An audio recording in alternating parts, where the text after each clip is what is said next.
நாகை மாவட்டம் ஆழ்வார்குறிச்சி அருகே உள்ள கடையம் பகுதியில் ஜூன் 22ஆம் தேதி அன்று ஞாயிற்றுக்கிழமை என்பதால் சிறுவர்கள் மைதானத்தில் விளையாடிக் கொண்டிருந்தனர். அப்போது தர்மர் என்பவரின் மகன் அபிமன்யுவும் கருப்பசாமி என்பவரின் மகன் பாலாஜியும் தரையில் கிடந்த 100 ரூபாயை கண்டெடுத்துள்ளனர். உடனடியாக அப்பணத்துடன் அருகில் உள்ள கடையம் காவல் நிலையத்திற்கு விரைந்த சிறுவர்கள் அங்கிருந்த காவலர்களை பார்த்து, சார், 100 ரூபாய் கீழே கிடந்தது, அதை தொலைத்தவர்களிடம் கொடுத்து விடுங்கள் என்று மழலை மொழியில் கூறினர். சிறுவர்களின் நேர்மையை கண்ட காவல் ஆய்வாளர் சுரேஷ் அவர்களை அழைத்து அன்புடன் விசாரித்தார். அவர்களின் பெயர் மற்றும் படிப்பு குறித்து கேட்டபோது, எங்கள் அப்பா ஆசிரியர்கள் அடுத்தவர் பணத்திற்கு ஆசைப்படக்கூடாது என்றும் பணம் அல்லது வேறு ஏதேனும் பொருள் கிடைத்தால் காவல்துறையிடம் ஒப்படைக்க வேண்டும் என்றும் கூறியுள்ளார்கள். அதனால்தான் இங்கு வந்து கொடுத்தோம் என்று பதிலளித்துள்ளனர். என்ன கிளாஸ் படிக்கிறீங்க?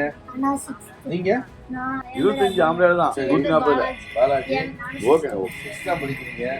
இந்த படம் எங்க இருந்துச்சு? எவ்வளவு ரூபா? 100 ரூபா. சரி, இதை எடுத்து வந்து என்கிட்ட ஸ்டேஷன் போலீஸ் கொடுத்துருங்க. என்னைக்கு சொன்னாங்க?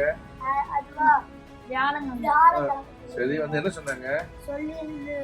ஏதாச்சும் கீழே இருந்துன்னா இந்த கண்ணுக்கு தெரியாத பணம் இருந்துன்னா அது போலீஸ் ஸ்டேஷன்ல வந்து அடிச்சு கொடுத்துருவாங்க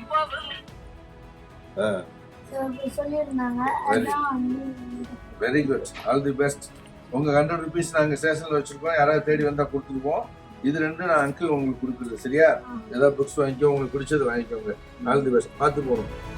சிறுவர்களின் நேர்மையான பதிலை கேட்டு நெகிழ்ந்து போன ஆய்வாளர் சுரேஷ், நீங்கள் கொடுத்த பணத்தை நாங்கள் உரியவர்களிடம் கொடுத்து விடுகிறோம் என்று அன்புடன் பாராட்டினார்.